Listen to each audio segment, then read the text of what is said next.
નમસ્કાર. મધ્ય પૂર્વના યુદ્ધની જ્વાળાઓ હવે ભારતીય સીમાઓ સુધી ગુંજી રહી છે. અમેરિકા અને ઇઝરાયેલે ઈરાન પર કરેલા હુમલામાં ઈરાનના સર્વોચ્ચ નેતા આયતુલ્લા અલી ખામેનીના આકસ્મિક મોતના સમાચાર બાદ ભારતમાં પણ હાઈ એલર્ટ જાહેર કરી દેવામાં આવ્યું છે. કેન્દ્રીય ગૃહ મંત્રાલયે તમામ રાજ્યોને કડક ચેતવણી આપી દીધી છે કે આંતરરાષ્ટ્રીય તણાવની અસર ભારતના આંતરિક સૌહાર્દ પર ન પડવી જોઈએ અને ખાસ કરીને જમ્મુ કાશ્મીરમાં સ્થિતિ અત્યંત સંવેદનશીલ બની છે. મહત્વનું છે કે ત્યારે આ યુદ્ધના સંકટની ભારત પર કેવી અસર પડશે અને સરકાર કેવી તકેદારી રાખી રહી છે તેના પર ચર્ચા કરીશું આજના પ્રાઇમ પ્રદેશમાં.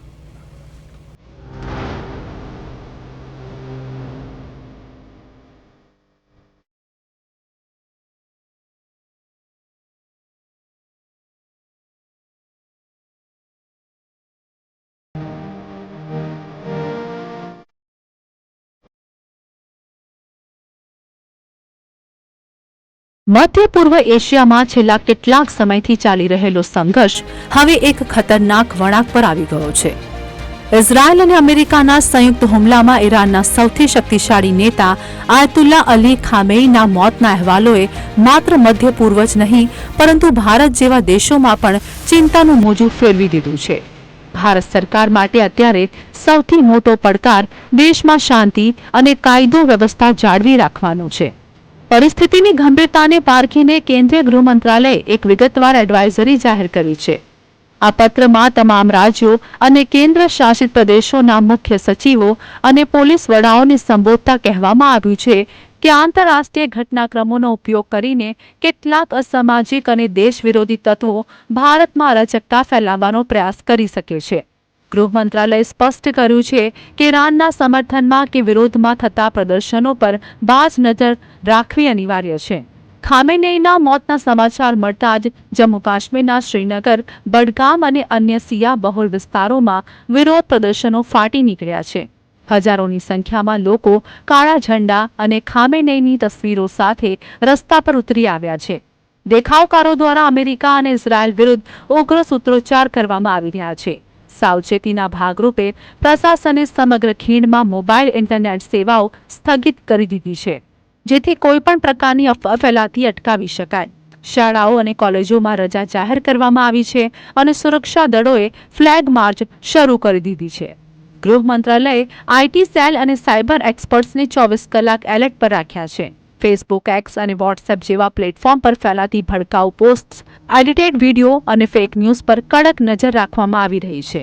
જો કોઈ પણ વ્યક્તિ ધાર્મિક ભાવનાઓ ભડકાવવાનો કે હિંસા માટે ઉશ્કેરણી કરવાનો પ્રયાસ કરશે તો તેની સામે આકરા કાયદાકીય પગલાં લેવામાં આવશે. ભારત માટે આ પરિસ્થિતિ માત્ર આંતરિક સુરક્ષા પૂરતી મર્યાદિત નથી.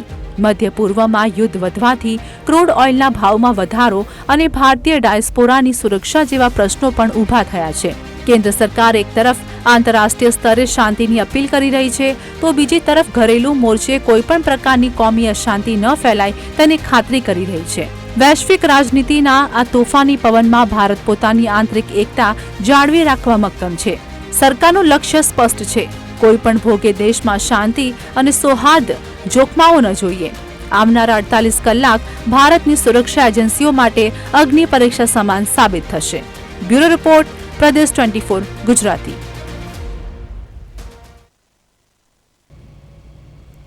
ગ્લોબલ વોર, લોકલ ખતરો ને આજ અંગે આપણે આજે ચર્ચા કરવી છે અને મહેશભાઈ દવે જોડી ગયા છે આપણી સાથે. પોલીસ અધિકારી છે પૂર્વ, અને હરેન કુમાર ગાંધી પૂર્વ સૈનિક સેવા પરિષદમાંથી જોડાઈ ગયા છે.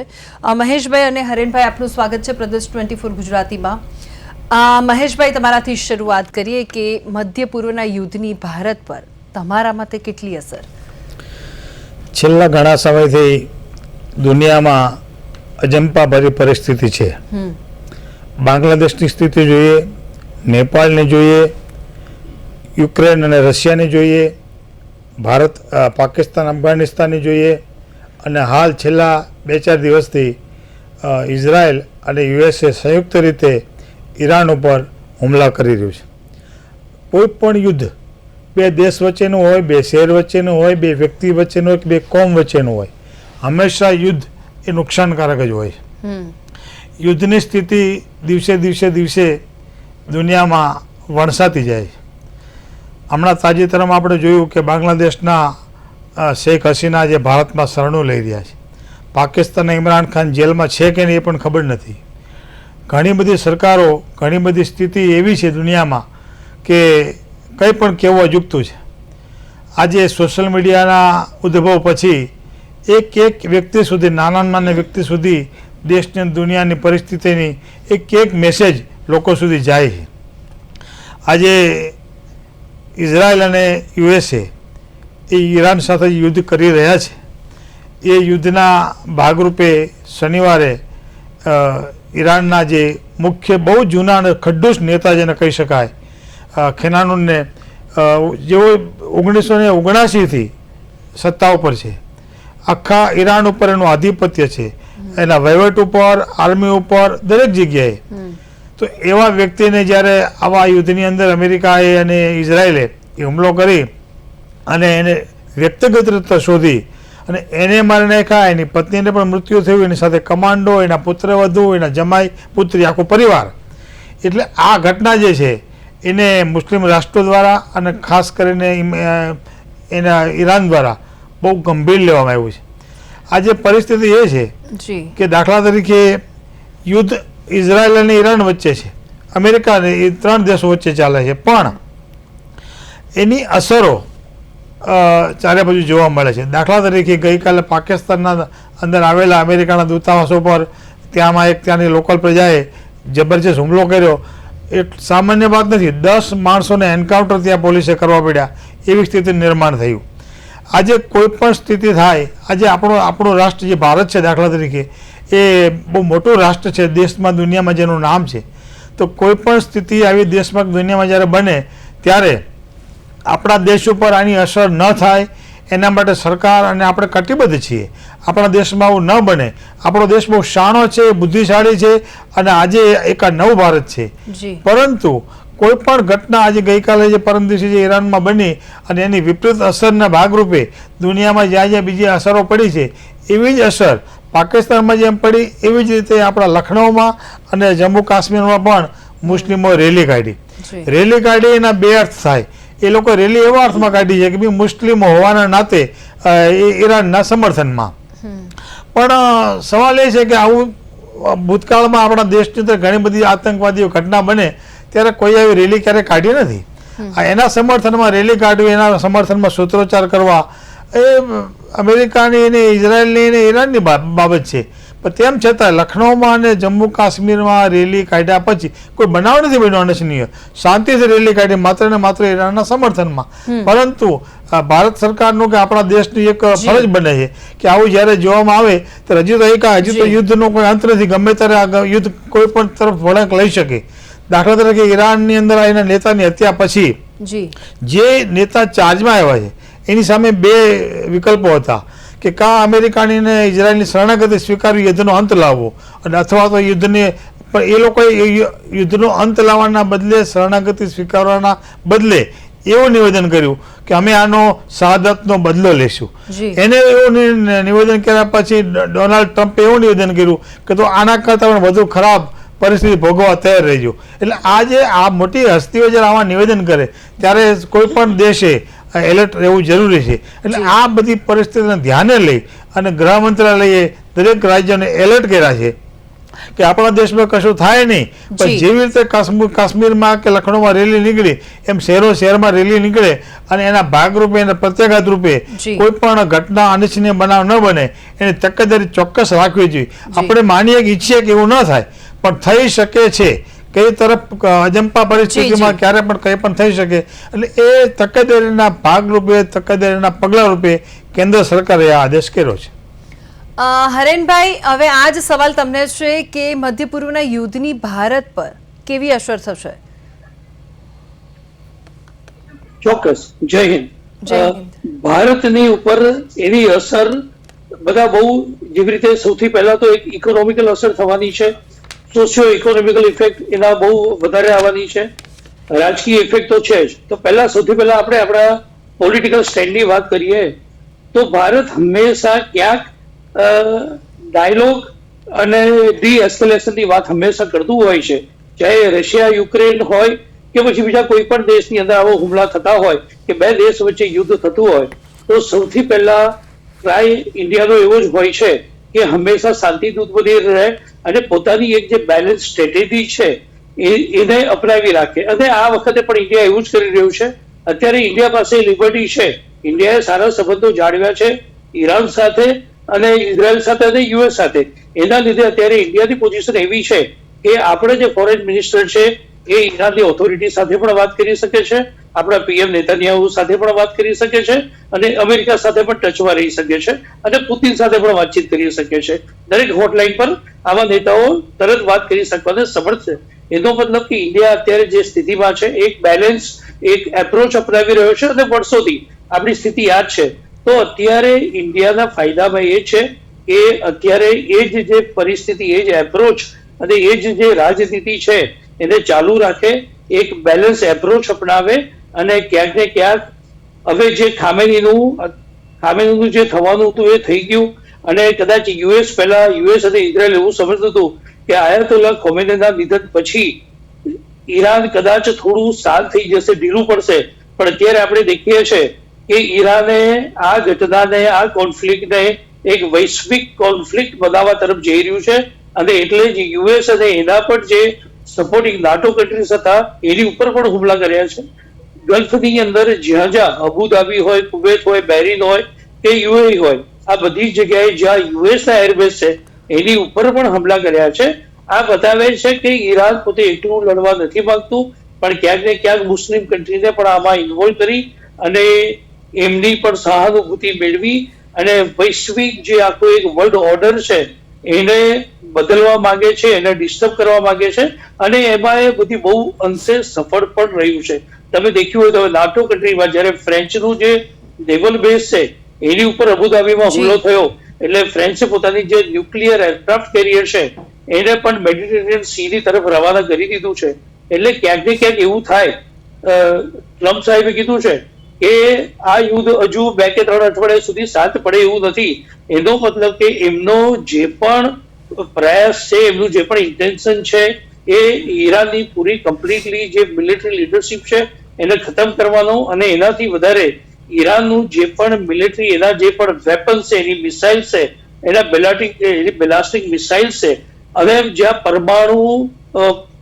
પરમાણુ શસ્ત્રો બનાવવા જઈ રહ્યા હતા એ બધી જગ્યાઓ છે.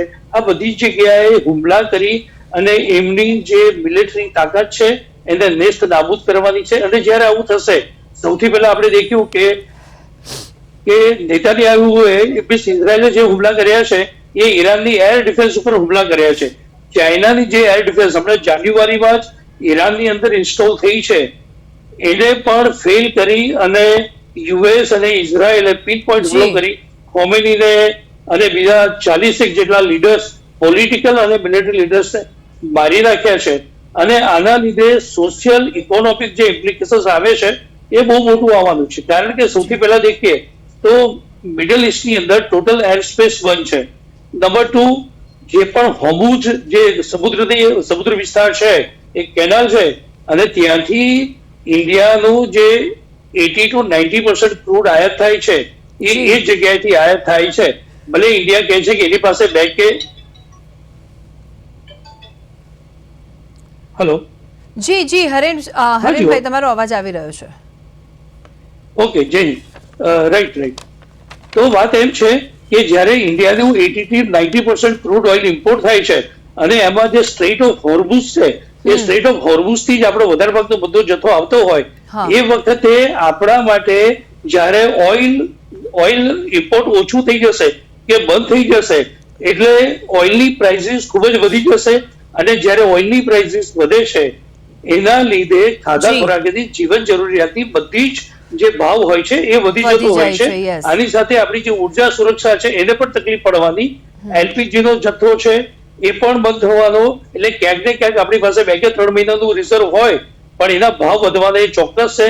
આજે જ આપણે શેર માર્કેટની અંદર પણ દેખ્યું તો એને પણ બહુ નેગેટિવ આપણને પિક્ચર આપેલું છે અને ગોલ્ડ અને સિલ્વરની અંદર ઇન્વેસ્ટમેન્ટ પણ વધી રહ્યું છે. આ બતાવે છે કે બજાર પણ એવું માની રહ્યું છે જી. કે આ કોન્ફ્લિક્ટ કદાચ 2 કે 3 દિવસની અંદર બંધ થાય એવું નથી અને Okay. બહુ લાંબુ ચાલશે. હા. અને આની જી જી હવે મહેશભાઈ સવાલ એ છે કે એક તરફ ભારત અને ઇઝરાયલના જે સંબંધો છે તે એક મિત્રતાના સંબંધો છે અને હવે જો ઈરાન અને ભારતના સંબંધોની વાત કરીએ તો એક એ વ્યૂહાત્મક સંબંધો છે. ત્યારે હવે આ જે અત્યારે દુનિયામાં જે તણાવભરી સ્થિતિ છે તો આપણા દેશમાં શાંતિ જાળવવા માટે તો સરકાર માટે કેટલી ચેલેન્જિંગ હશે? ચેલેન્જ કહી શકાય. તાજેતરમાં આપણા પ્રધાનમંત્રી શ્રી નરેન્દ્ર મોદી સાહેબ ઇઝરાયેલની મુલાકાતે જઈને આવ્યા અને જઈને આવ્યા પછી બીજા જ દિવસથી યુદ્ધની શરૂઆત થઈ એટલે ઘણા લોકો એવું નિવેદનો જાહેરમાં જોવા મળે છે કે મોદી સાહેબની ઇઝરાયેલ યાત્રા અને યુદ્ધ સાથે કંઈ સંબંધ હોઈ શકે, પણ ખરેખર એવું નથી. ત્યાંના દૂતાવાસના એક ઉચ્ચ અધિકારીએ ઇઝરાયેલના એને આજે એક નિવેદન કર્યું કે ભાઈ મોદી સાહેબની ઇઝરાયેલ યાત્રા અને આ યુદ્ધ એને કોઈ સંબંધ નથી, એની સાથે કોઈ લેવા દેવા નથી. તેમ છતાંય આપણો ઇઝરાયલ પણ મિત્ર છે, આપણો યુએસએ પણ મિત્ર છે અને આપણું ઈરાન પણ મિત્ર જ કહી શકાય. અફઘાનિસ્તાન પણ મિત્ર છે, પણ ઘણી વખત પરિસ્થિતિ એવી થાય કે દુશ્મનનો દુશ્મન એટલે મિત્ર. આજે અફઘાનિસ્તાન અને પાકિસ્તાન વચ્ચે યુદ્ધ ચાલે છે, એની અસર પણ આપણને પડવાની શક્યતાઓ છે. કેમ કે અફઘાનિસ્તાન કે પાકિસ્તાન એ બહુ બાહુબલી નથી, બંને સામાન્ય રાષ્ટ્રો છે અને પોતપોતાની એમ કહી શકાય કે યુદ્ધનો હેતુ કોઈની પાસે નથી. આજે જે આપણે વાત કરી ઇઝરાયલ, અમેરિકા અને જે ઈરાન વચ્ચે જે ચાલી રહ્યું છે એના વિશે લોકો તર્ક વિતર્ક કરે છે, પણ મારે ટીવીના માધ્યમથી એવું કહેવાય કે નહીં મને ખબર નથી, પણ અમેરિકા બાહુબલી છે, મહાસત્તા છે અને જગત જમાદાર છે. એનું કારણ તો મને પ્રથમ દ્રષ્ટિએ લાગે છે કે પરમાણુ શસ્ત્રોની વાત કરે છે. ભૂતકાળમાં આવી જ રીતે ઈરાકના સદ્દામ હુસેનને ઉપાડી અને ફાંસી ચડાવી દીધા હતા, પણ છેલ્લે જેવા આક્ષેપો હતા એમાંનું કંઈ નીકળ્યું નહોતું. આ બધી આંતરરાષ્ટ્રીય બાબત છે, આપણાથી કહેવા ચર્ચા કરવી થોડીક વહેલી કહેવાય, પણ માત્ર ને માત્ર બાહુબલી હોવાના નાતે જબરજસ્ત તાકાતવાન દેશ હોવાના કારણે આ બધી ઘટનાઓ બનતી છે. એના કારણે પરિસ્થિતિ હું એમ કહું કે અમેરિકાની અંદર રહેલી લગભગ 75% પ્રજા એ માનીને ટ્રમ્પ સાહેબના નિર્ણયોથી નારાજ છે. ટેરિફની વાત હોય, યુદ્ધની વાત હોય કે કોઈ પણ વાત હોય, 25% લોકો કદાચ એના સમર્થનમાં છે. એવી જ રીતે ઉલટી વાત કે ઈરાનની અંદર જે પરિસ્થિતિ અત્યારે છે તો ઈરાનની અંદર પણ લોકો લોકશાહી ઈચ્છે છે એવું ટ્રમ્પ સાહેબ કહે છે.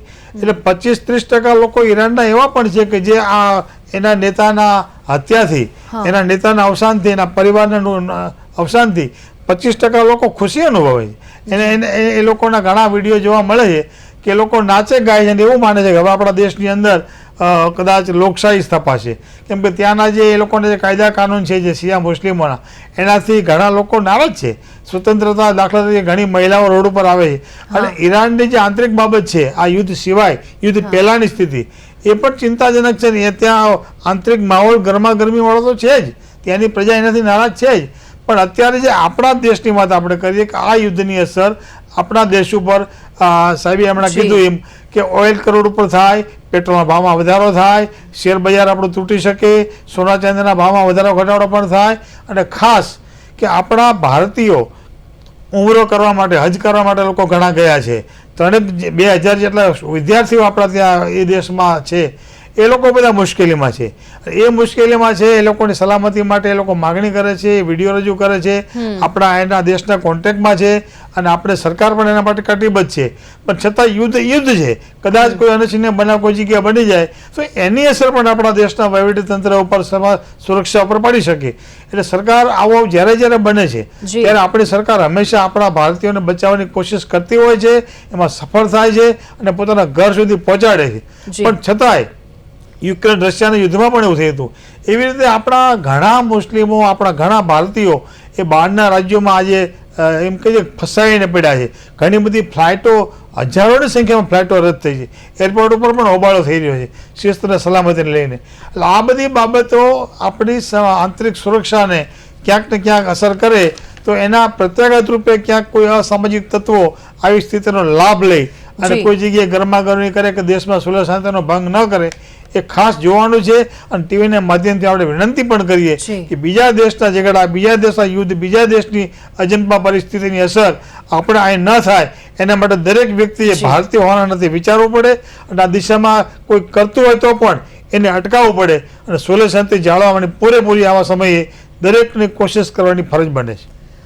બિલકુલ મહેશભાઈ, તમે જ કીધું કે એ રીતે કે લાભ ન લઈ જાય તેનું આપણે ધ્યાન રાખવાની જરૂર છે. તો સવાલ બીજો એ પણ છે કે કાશ્મીરમાં ખામેનીના સમર્થનમાં દેખાવો થયા છે, તો તમને શું લાગે છે કે ધાર્મિક લાગણી છે કે પછી અસ્થિરતાનો લાભ લેવા માંગે છે? હું એવું માનું છું કે જે ઈરાનમાં બન્યું એને કાશ્મીર સાથે કોઈ સંબંધ નથી. અને કાશ્મીરમાં કે દુનિયામાં મારે ખાસ વાત આજે એક સેન્સિટિવ બાબત પણ કહેવી પડશે કે સુન્ની અને શિયા એ બે મુસ્લિમોના પંથોમાં પણ સંબંધો સારા નથી. ભૂતકાળમાં ઈરાન અને ઈરાક 10 વર્ષ સુધી આ બાબતે લડ્યા છે. અત્યારે જે સમર્થકો જે છે અમુક એ સુન્ની અને શિયામાં વહેંચાઈ પણ ગયા છે થોડા ઘણા. આજે જે ઈરાન મને કદાચ હું માનું છું 100% શિયા રાષ્ટ્ર છે, બીજા બધા સુન્ની રાષ્ટ્રો છે. 54 ઇસ્લામી દેશો છે આ દેશમાં, આપણે ત્યાં આ વિશ્વમાં. પણ ઘણા બધા દેશો મૌન છે, ઘણા બધા દેશો મુખ સંમતિ આપે છે, ઘણા બધા દેશો ખુશ છે, ઘણા ચિંતિત છે, ઘણા રડે છે, ઘણા અલગ અલગ પ્રતિભાવો જોવા મળે છે. પણ હું એવું માનું છું કે કાશ્મીર શિમલામાં, જમ્મુ કાશ્મીરમાં જે મુસ્લિમો રેલી કાઢી એને હું વખોડી કાઢું છું કે બહારની દુનિયાની કોઈ અસર, વિપરીત અસર અને ત્યાંના નેતાનો કે અમેરિકા અને ઇઝરાયલ દ્વારા કોઈ વસ્તુ જે કાંઈ કરી હોય એના સમર્થનમાં ભારતમાં રેલી કાઢવી અને એને સમર્થન આપવું કે બેનર બનાવવા કે કાળી પટ્ટી લગાડવી કે કાળા વાવટા ઊંચા કરવા એ આપણી શસ્ત્ર સલામતીને જોખમમાં મૂકવા બરાબર કહેવાય.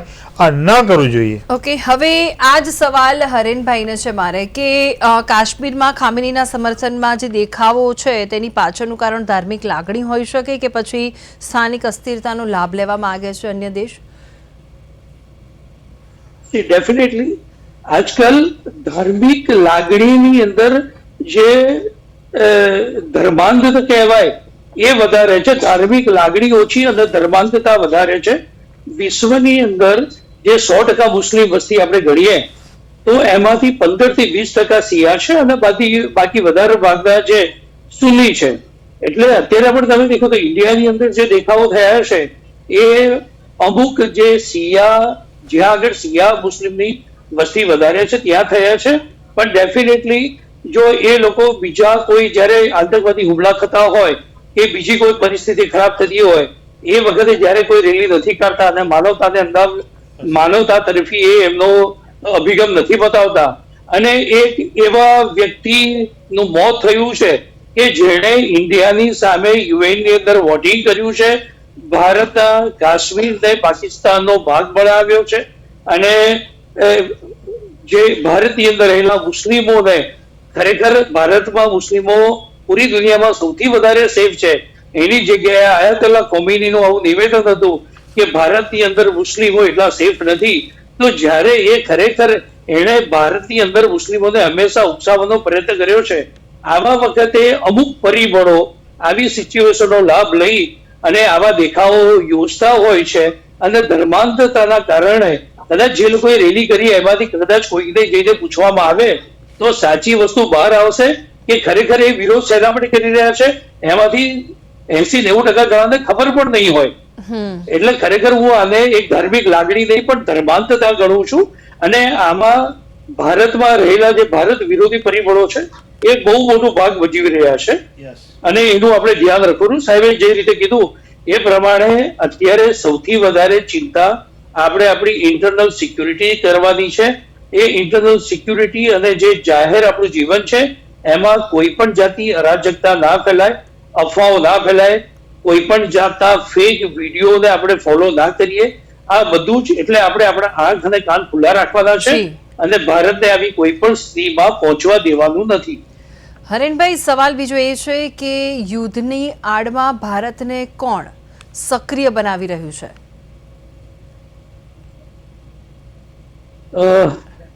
હું એવું માનું છું કે યુદ્ધની આડમાં ભારતને ક્યાંક આમાં ઘુસાડવા માટેનો ટ્રાય કરતો હોય તો એ જે ભારતના વિરોધી દેશો છે અને એવું માનીએ કે એક જે ચાઇના જે એકદમ શાંત બેઠેલું છે, અમુક 2-4-10 કલાકમાં એકાદ નિવેદન આપી અને પછી પાછું શાંત બની જાય છે, એ બહુ મોટું કામ કરી રહ્યું છે.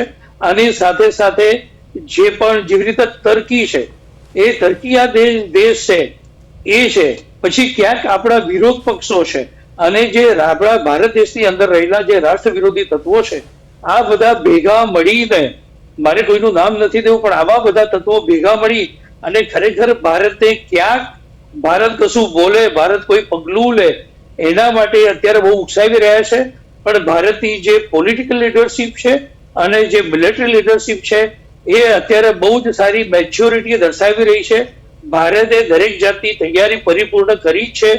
કોઈ પણ એવી આકસ્મિક સ્થિતિ સર્જાય તો એને પહોંચી વળવા માટે આપણી રાજકીય એટલે કે પોલિટિકલ લીડરશિપ અને મિલિટરી લીડરશિપ તૈયાર છે. એના માટેની પ્રધાનમંત્રીએ જ્યારે ફોરેન ટૂરથી પાછા આવ્યા અને તરત જ એ CCS ની બેઠક બોલાવી અને ત્યાં આગળ બધો જાયજો પણ લઈ લીધો છે.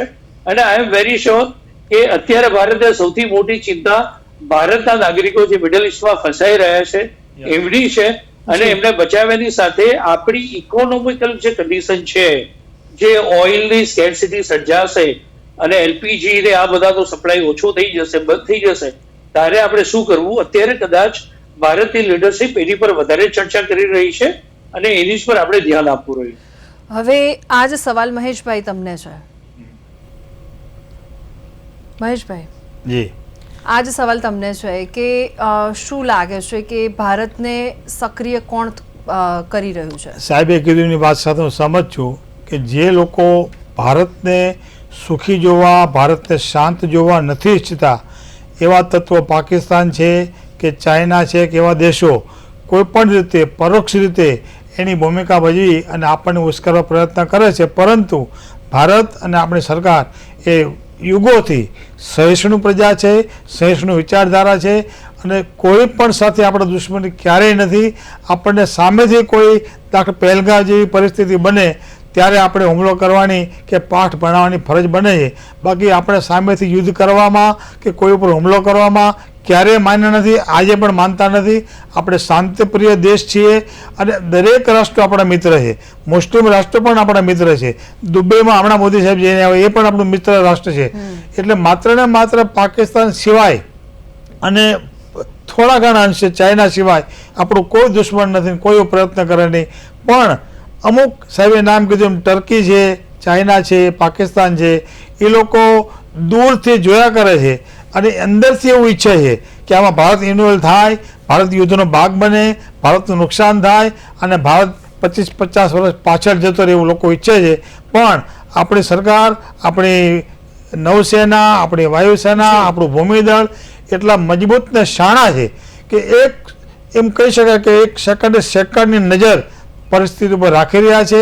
અને દુનિયાના જેટલી મહાસત્તાઓ કે જે આ યુદ્ધમાં સંડોવાયેલા મોટી મોટી જે હસ્તીઓ છે, એ બધા સાથે ડાયરેક્ટ ઓનલાઈન હોટલાઈન આપણા મંત્રીશ્રી, આપણા PM શ્રી બધા જોડાયેલા છે. અને કોઈની એવી ઈચ્છા ફળીભૂત ન થાય, દેશમાં સુલેહ શાંતિનો ભંગ ન થાય, એના માટે આપણે એલર્ટ છીએ, સક્રિય છીએ. અને પ્રજાનો સહકાર જો મળશે અને વિરોધ પક્ષ કે અસામાજિક તત્વો કે એવા કોઈ તત્વો છે કે દેશની અંદર પણ ગદ્દારો અને જયચંદો છે કે જે લોકો આવું ઈચ્છે છે કે દેશમાં કંઈક દેશમાં આવું બને, બિલકુલ એ ન બને એની કાળજી રાખી અને સરકાર એકદમ શાંતિથી પરિસ્થિતિ પર નજર રાખી અને જોવે છે અને એવું કશું નહીં થાય એવું આપણે ઈચ્છીએ. બિલકુલ મહેશભાઈ અને હરેનભાઈ, આપનો ખૂબ ખૂબ આભાર પ્રદેશ 24 ગુજરાતી સાથે જોડાવા માટે. તો આ સાથે જ અમારી વિશેષ રજૂઆતમાં હાલ બસ આટલું. મને રજા આપશો. નમસ્કાર.